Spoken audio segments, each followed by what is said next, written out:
Tossing Grenades at Windmills podcast. Hello, welcome to the Tossing Grenades at Windmills podcast. I'm Tom Ricks, and this is the last of an 8-part series called 8 questions that should be asked about the LDS Church. Asked some very interesting and important questions. To summarize, because I think it's important to understand this last question, the first question was, what's in a name? Or is this church the Church of Jesus Christ of Latter-day Saints? And I think we could answer quite definitively that the answer is no, even though there is at least a third of them that are actually genuinely Christian in the way they behave.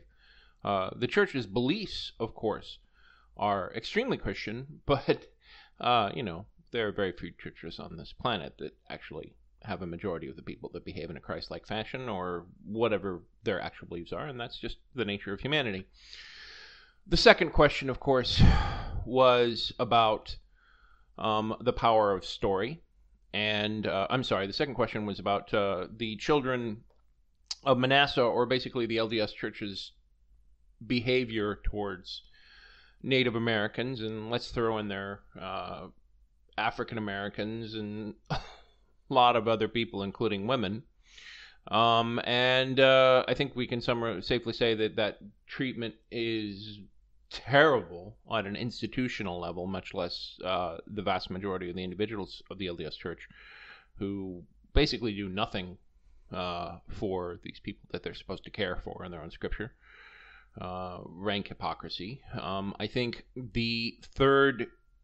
I can go on and on about this, but I think we can safely conclude from all of these questions that we've asked is that basically the LDS Church is special in the beliefs that it has. It is special in the capacity that it has to do good in the world. I know that sounds odd since the vast majority of what I have spoken about are the flaws in this church, but it is remarkably well organized, and on the surface at least, there is a great intention to do good. The 3 missions of the LDS Church are to proclaim the gospel, which at its core, at least in Matthew chapter 3, is a wonderful thing. The Beatitudes, the core beliefs of Christ. To redeem the dead, which is a bit awful, actually, when you think about it, because the idea that God is so vain that he's basically going to require a physical baptism simply to get to heaven no matter what you do is kind of evil, really, but no less evil than simply saying that people who aren't baptized are just dead. So in a situation with a God that has questionable parts to his story, it's one of the best situations that you could have. And finally, to perfect the saints. Now, while the church generally totally fails at this, in my opinion, some people are made better from it. Except for ruining my sex life and making me feel constantly guilty all the time and making me vastly ignorant about the way the world should be, or crushing my artistic creativity, or costing me $30,000 in tithing, the LDS Church did help me a lot. It helped me see the world. It helped me learn Spanish. It helped me meet a lot of remarkable people. It helped me learn to define goals. Now, there are other ways to do this, but some good did come from my membership of the LDS Church. I've said a lot of sarcastic things in the last 4 minutes, but the last question I'm going to ask is, what can be done to change this from the outside? As I said, the 7th question of how to fix it from the inside is impossible. You can't. But, I think you have to ask that question because, as I said before in the last episode, the Church of Jesus Christ of Latter-day Saints is not going away. As long as there are human beings on this planet, there's going to be someone that will pick up a copy of the Book of Mormon and think, that's really swell. And they'll go to the end of it, and they will read it, and at least some of those people will think that this book is true and that Joseph Smith is a prophet. And whether you believe that the Mormon Church is true or not is irrelevant to the fact that the Bible is going to ensure that there are Christians and probably people of the Jewish faith, and I would be willing to bet that as long as there's a copy of the Quran, somebody's going to read it and find it holy. So, my point being that the idea that revealing the nature of the LDS Church is going to somehow make it go away is actually kind of evil. People should be allowed to choose what it is they worship. Having said that, no child should have to suffer what I suffered, much less what any woman in the LDS Church suffered. So, how do we fix this? How do we make this better? Well, I've given this a lot of thought over the last couple of weeks, and I have some ideas. I'll start with the most useful ones. Even though I was one stubborn son of a bitch, and believed until the very end, and the beliefs of my church literally forced my hand by seeing an incontrovertibly evil act that I knew literally disproved the church occur before my very eyes, most people don't believe in it that much. Most members of the church do not have a testimony at the bedrock of their souls. Most of them believe it because their parents believed it, or because they've had a few spiritual experiences, but they don't automatically assume that everything about the church is true. They just believe that most of it is true, and they kind of move along with it. Some of them might even think that that's true or nothing. A lot of them genuinely believe that if they let go of their faith, they will drift aimlessly. And it's true. When I left the Mormon Church, I had to rebuild my entire spirituality from the ground up. But I think that if you know someone in your life who is a Mormon, being their friend and trying to be as not judgmental as possible to them is probably the best thing you can do. Now, I say not judgmental in the sense of it's totally okay to be judgmental of people who think that a rapist should be a member of the Supreme Court, or that Orrin Hatch is a great guy, because that's politics and this is about religion. So let's stick to religion. Judging someone just because they have crazy beliefs is unfair, because I guarantee you that no matter who you are, you have beliefs that are crazy.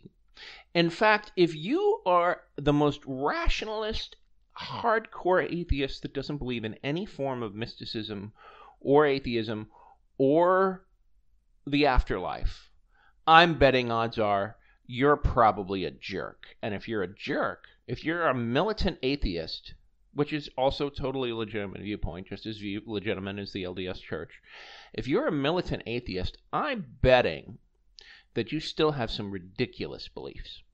I can't tell you what they are, but every human being does. I know I have some ridiculous ones. One of the most enlightening books I ever read was The Curious Incident of the Dog in the Nighttime. And there's a line in that I love from the autistic narrator, in which he basically says, I like the color yellow. And why does he like the color yellow? Because he chooses to like the color yellow. We each have our own beliefs, and as long as those beliefs aren't harmful to other people, do your best to let people believe what it is that they want to believe. Be honest with them. Be the reflection that they need you to be. Be the truth. I had, in my life, for decades, before I finally got out, a lot of people who cared about me and who reached out to me and who benevolently tried to be my friend. And if I hadn't been such a fanatic loon, I would have gotten out. And while I do believe that the destruction of the LDS Church is impossible, I do believe that it is possible to save people one at a time and get them out of the hell that is the LDS Church. And I'm sorry, I will flat out say, all beliefs are legitimate. But for me personally, and it is my belief that for most people, they can do better. They can choose a different path. But most people who are raised in the LDS Church will never know anything different because of the way the church is structured. Now, if you find a Book of Mormon and you find the missionaries and you choose to believe that Joseph Smith is a prophet, more power to you. But if you're an innocent child who's brought up to believe that you will never see your family again in the afterlife, that's kind of sick. And I think the single best way of helping people out is to be there for them. Heck, go out of your way to find a Mormon and make friends with them. Because that's what Mormons do. Mormons, by and large, make it their life's mission to every day, as they go past people who are non-Mormons, to try and make them Mormons by being friendly or talking about how much they believe their church or bringing them Jell-O. You know, the good members of the church, the ones who are Christ-like, do it by actually trying to be Christ-like.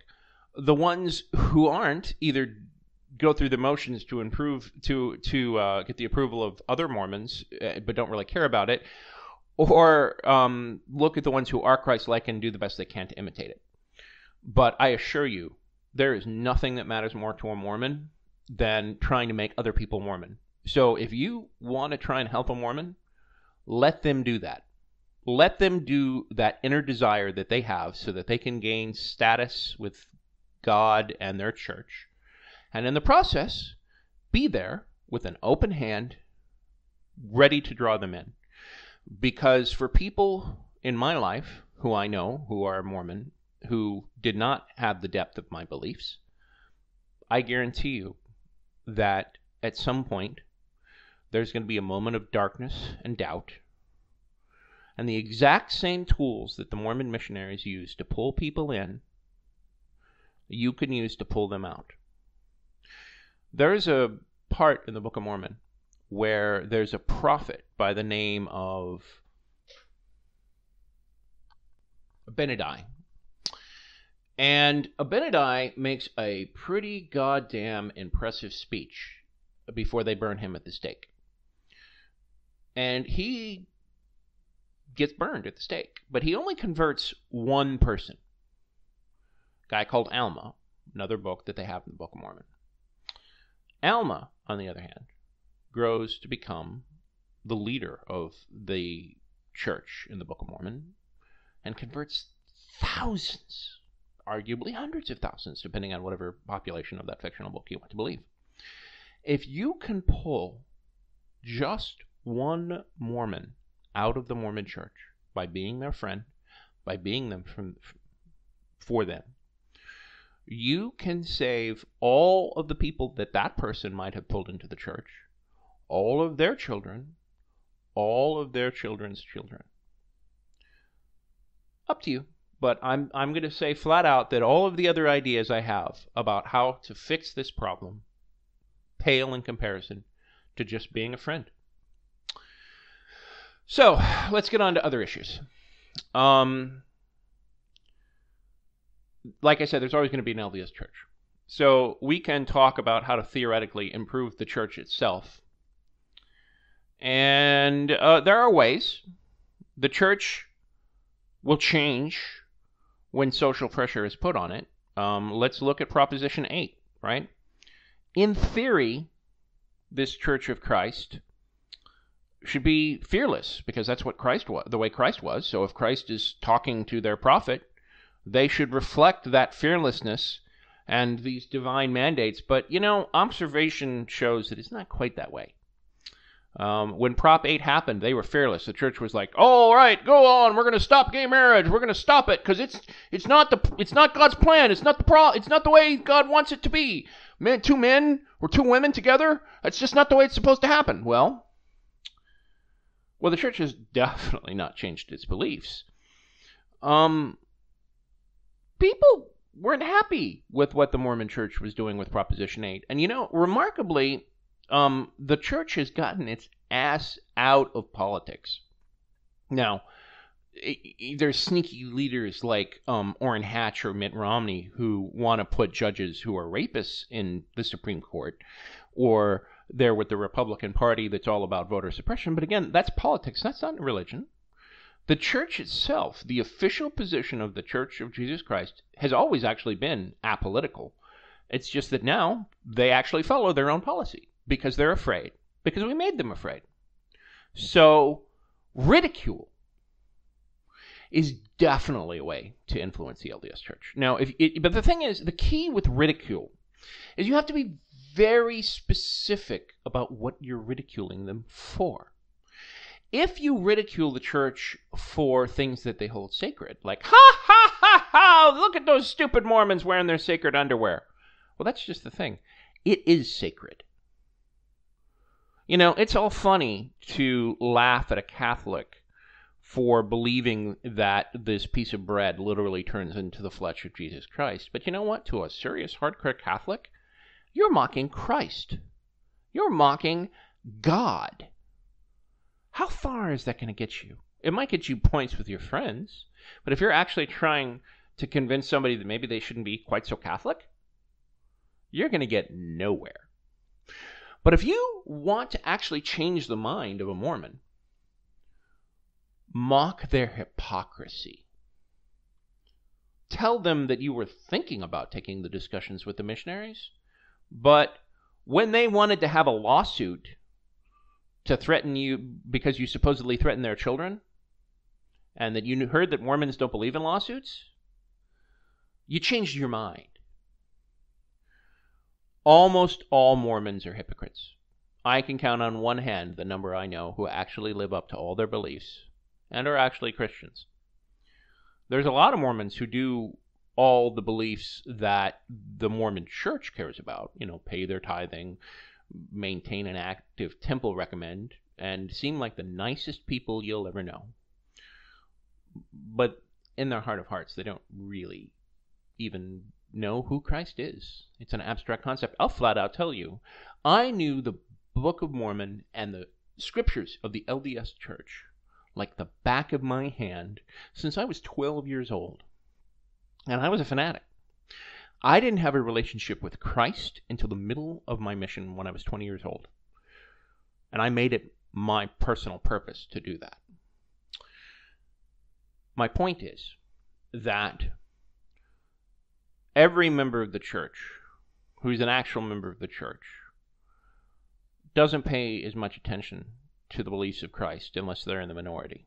But every one of them cares about your image of that church.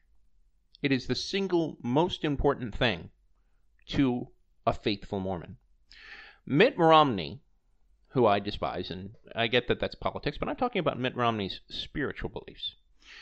Mitt Romney has flip-flopped on everything he says he believes, and I mean everything. Gay marriage, you know, I mean, granted, he's never said he's for it, but his degree of tolerance has gone up and down. Same thing with abortion. Abortion. Mormons believe that you are snuffing a chance for a spirit to come from the pre-existence, to come to this earth. But Mitt Romney softened his beliefs, or at least what he said his beliefs were, on abortion. Obviously, he was never pro-abortion, but there's a whole spectrum between send him to prison and, well, there's certain exceptions, and, you know, we need to be understanding. The words they use vary quite a bit. Mitt Romney cares about one thing only. And cynical, stupid people think it's about money, but that's not true. That's not true at all. I mean, sure, he cares about money. I mean, you can't work for a company like Bain Company and Bain Capital and not be all about the money. But what Mitt Romney really cares about is the church. And it's not even necessarily his position in the church, although he does genuinely hope to be made an apostle or something like that someday. But he will keep humbly moving along, making the church move forward, because that's the thing that every faithful saint cares about. More than anything else, they care about their status in the church, their calling. how that reflects. And if you understand the church, you understand that you cannot buy that. You cannot intimidate your way to status in the church.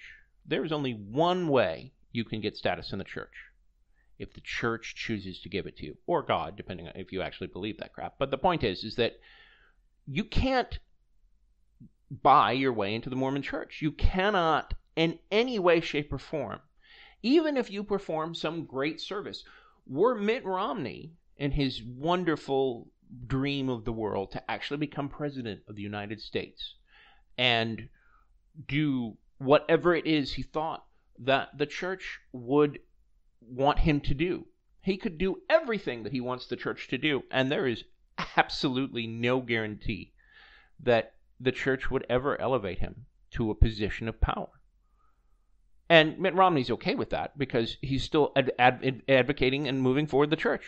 That's actually legitimately the only value that Mitt Romney really has. Whatever the church says he should believe, Mitt Romney and every other member of the elite of the church will believe. If they say that today the sun is yellow and tomorrow it is green, then every faithful saint will so agree. But that makes them very vulnerable. And that makes the church very vulnerable. Because when you have no actual core values, and of course members of the church would be like, of course we have core values, we've been tithing and all. If it was expedient enough, there is not a value that the church has had that evidence and history has shown that they are not willing to abandon if it's going to actually advance the core of the church itself, because they genuinely believe that it's God's church. The church is all. So, the way to combat the LDS church, to change it, is to ridicule their hypocrisy and to advocate in any way you can, in any method you can, that the status of the church should be lessened. For example, on a government policy level, and I'm trying to save that for the end of this, but here's a really great example. Tax the LDS church. Mormons pay a lot of money in taxes. A lot of money. There is this stupid belief that churches should be exempt in the same way that charities are because they help your spiritual well-being. Well, that can happen, but lots of people in this world have spiritual well-being without necessarily having to not pay for it. And let's be honest, even if we agree that the church is very frugal with their finances, and they are amazing. For a church that is so rich, the Church of Jesus Christ of Latter-day Saints is amazingly frugal with its circumstances. Every bishop of every ward will, if you steal from the LDS church and you're a bishop, they're going to treat that the same way as murder. They will excommunicate you, and I doubt you will ever be let back in. Just my takes on the matter, but they will definitely make sure you're prosecuted. Oh, they will make sure you're prosecuted to the full extent of the law. But going back to my core point, if you take away the ability of members of the church to deduct their taxes or deduct their tithing from their taxes, well, a lot of the middling members of the church are suddenly free because they're just not going to work 2 jobs to be able to go to the temple. Some will. Oh, absolutely some will. But if we accept the idea that every member of the church who's not a member of the church is better off, then tax that church. And on top of that, even if we accept that the LDS church helps, let's say, 30%, I think that's rather generous. I personally think that the amount of people who are actually made better by the LDS church is maybe 1/10 of that. 1 in 10 people is actually made genuinely more happy by being a Mormon than by not being a Mormon. And most of those people tend to be leaders or people who are already financially well off and are so financially well off that they don't need to worry about it. And because all of the people they work with are Mormons, they get business opportunities. Let's just say the LDS church is admittedly a fantastic fraternity. It's a great way to meet people who you can do business with. That's a great fringe benefit. No guarantee of financial success, but it sure can make things easier. I've seen it myself. Absolutely. But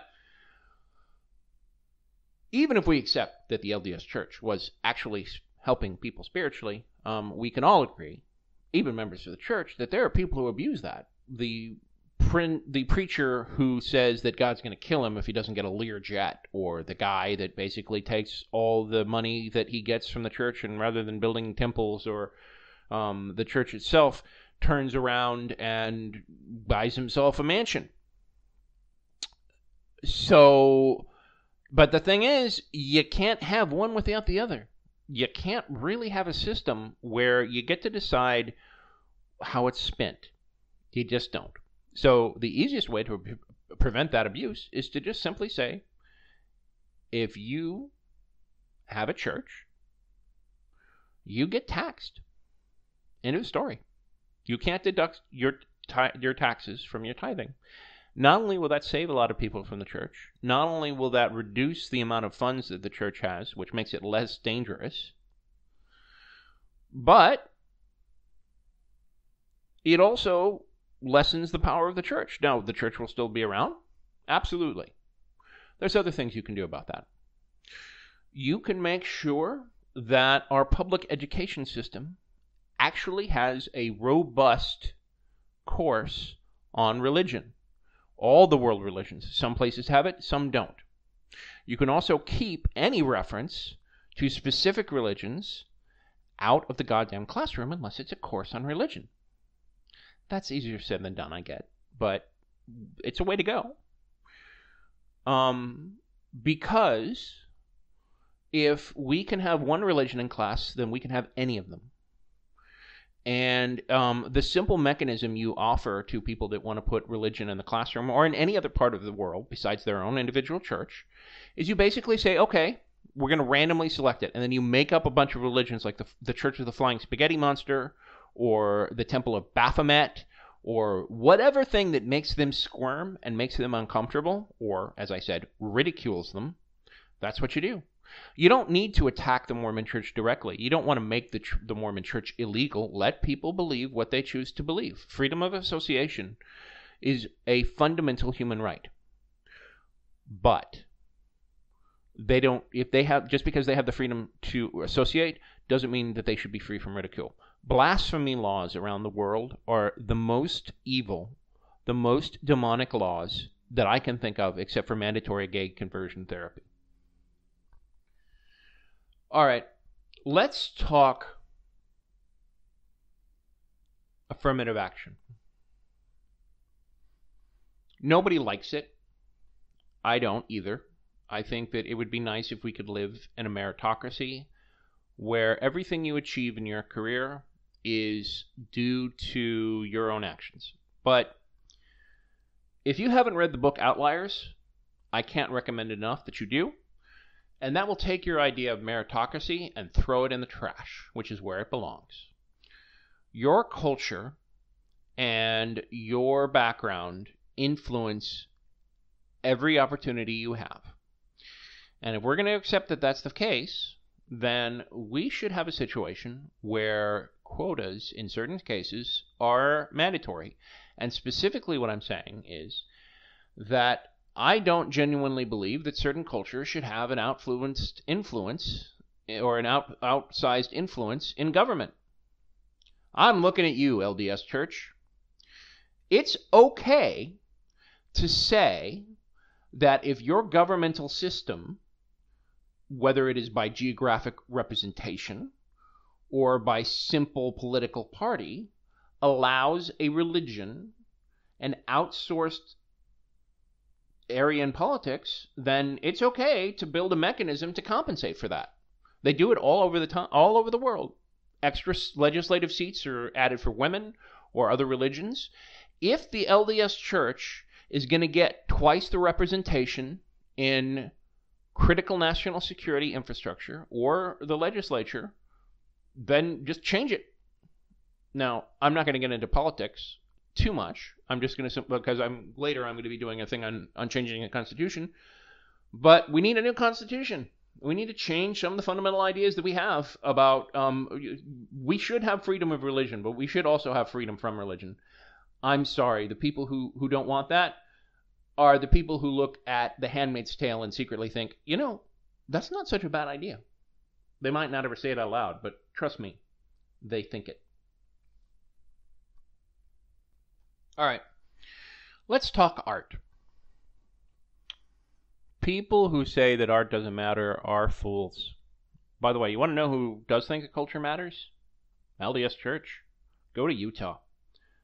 There is, pound for pound, in the LDS Church, more people who play the piano, more people who sing opera, or put on plays, or read books, than a lot of other areas of the country that you would think would have more. They have orchestras in very small towns.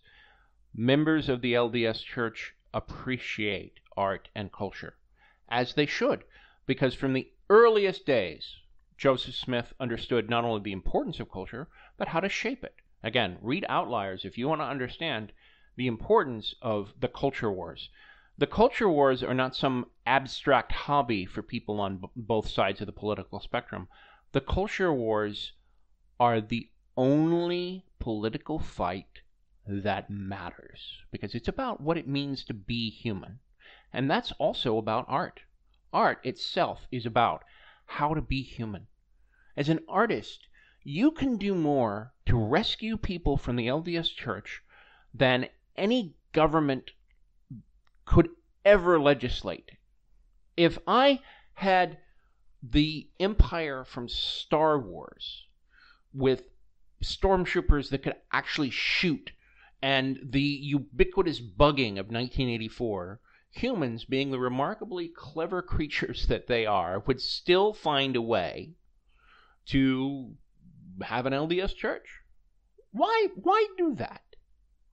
Why use force when persuasion can be used? Art, in all its wonderful forms, is more persuasive than anything else. And let me point out exactly what I mean. The prophet of the LDS Church right now, within a couple of months, has basically put out a thing saying, don't call us Mormons anymore. Call us the LDS Church. 20 years ago, the LDS Church said, yeah, we're the Mormons. Call us the Mormons. Mormons is a good thing. We embrace that term. There is nothing more important than the Book of Mormon. And to be clear, members of the church still do believe in the Book of Mormon. But the term Mormon is seen as awkward. When you Google the word Mormon, what's the first thing that comes up? A lot of stuff about the church, positive and negative. But if you Google the word Book of Mormon, the first thing you see, of course, is stuff about the Book of Mormon on Wikipedia. But about the third or fourth thing you see is a certain little play called The Book of Mormon, which is a hit musical on Broadway, which, again, very cleverly does not attack the Mormon Church. This is a truly awful piece of shit put out about 30, 40 years ago by a bunch of evangelical preachers called the Godmakers, and it is bullshit. It has stuff in it that is not about what the Mormons are. They lie through their teeth, and you know what? Bad propaganda is the single greatest recruiting tool that the LDS Church has. Well, okay, maybe the second greatest recruiting tool after hot Mormon male missionaries trying to get young, impressionable girls to have a crush with them. They do get a lot of baptisms that way. But my point being that the Book of Mormon musical actually celebrates the things that are the best about being a Mormon. At the end, it actually says, you know what? Faith can be awesome. Believe, just believe. That's actually one of the award-winning songs in the musical. And it celebrates some of the best things there is about being a Mormon. But you know what? It also points out some of the stupidest stuff that they believe, like, the Garden of Eden in Jackson County, Missouri. So the point is that art is the most powerful weapon to save people from the LDS Church. Or, more importantly, to make the church change. Art can change the Mormon Church. Books about what the Mormon Church could look like in the future. Mormons love science fiction. And why shouldn't they? Joseph Smith, if he wasn't a prophet, was one of the most influential fantasy writers in the history of the world. He wrote a book about biblical stuff happening that has defined at least some experts, or defied at least the explanation of at least some experts. What I'm going to say is that, you have to be careful, right? As I said, you cannot ridicule what they consider sacred, but you can ridicule hypocrisy. The LDS belief readily has many wonderful possibilities in it. You could have women having the priesthood. You could have them actually accepting gay marriage. I know a faithful saint right now would be like, no, never. But I mean, really, if you did the same thing to a faithful saint in 1860 about polygamy, they'd be like, no, polygamy forever. No, trust me, they can change their beliefs. And to be honest, when I was a faithful saint, radically, fanatically rooted in their beliefs, I knew that could happen. Because I actually know all the doctrine. I didn't just pay attention to the parts of it that were convenient or, great for the boys club down at church or whatever. But the point is that beliefs can be changed and the church can be changed, and ridicule of hypocrisy is a great way to do it, and there's nothing more effective than I can think of than art. So yeah, if you hear this and you are a creative artist and you have an issue with the LDS Church, learn about it. Learn about the actual church. Learn about the beliefs. Matt Stone and Trey Parker, when they made the Book of Mormon musical, knew about the Mormon Church. They didn't just lazily, cursorily examine it. They delved deep into understanding who and what it was to be a Mormon. And then they actually made some art about it that said, you know what? Look at this. And they changed it. They made the president of the LDS Church, a so-called prophet of God, change what he wants people to call the LDS Church. Don't call us Mormons anymore. And they'll claim differently, but you got to learn that Mormons lie a lot. They're the nicest people you'll ever meet, but Mormons lie like they breathe. Because they lie to themselves, so of course it's okay. And that's okay, because guess what? I've learned people themselves lie a lot too. So my point is that if you want to change things, make art. Make fantastic art. Make films. Make music. Make books. Make movies. Make plays. Dance interpretations. Say what you will. If you want to fix the church, make art about it and ridicule. Fear is not a powerful motivator. Now, the last thing I want to say is that there's a bigger question here about what we should allow in our society, about culture, about who gets to shape it and what we want it to be. Making this podcast was in large part, or at least this eight question series was in large part, essentially, I'll be honest, retaliation for the horrible treatment from my family. But it's been enlightening in a lot of ways about how I can think about these questions. And I've always asked these questions, but I've never really had a way that I felt comfortable asking them. And I'm going to start asking them because we need to. Outliers taught me that culture can be shaped and that it is the most important thing that affects everything we do in our lives. But nobody's asking the question, except maybe for the Koch brothers, how we shape it. Who should be shaping it? We should have entire engineering departments responsible for cultural engineers. Of course, we did have something like that. It was called the humanities. English department, humanities department, history departments, all the stuff that we don't pay for. Well, we're starting to realize that there's this guy called Piketty who wrote Capitalism in the 21st Century, and capitalism is kind of broken. Now, granted, there's other things that are broken too, but the point is that there's a lot more larger questions that we need to ask.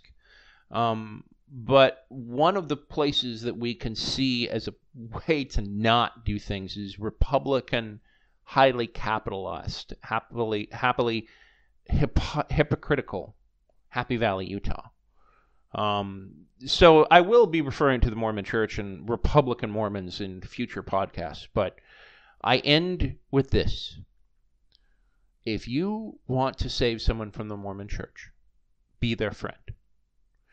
I wish to God that I had not been as hypocritical or as pig-headed in my beliefs as I was, because I really genuinely believed. I went so far down the rabbit hole that it essentially took a total abandonment of their most core beliefs by honoring a war criminal for a paltry political deal to actually wake me the fuck up. And if I had been anything less of a complete loon, these wonderful friends that I had in Atlanta, Georgia, would have gotten me out. And God knows they tried, and I bless them every day for it. So if you know someone in your life who's Mormon, hang in there. Odds are pretty likely they're not as fanatical as I am. And at some point, something will happen in their lives that will make them start to question things. Be there for them. Be there for them and help them out. This has been the Tossing Grenades at Windmills podcast. Buy my book, Have Name Will Travel, available in many markets, including at Amazon.com. Copyright 2018, Red Anvil Amalgamated, LLC. To fight the forces of evil!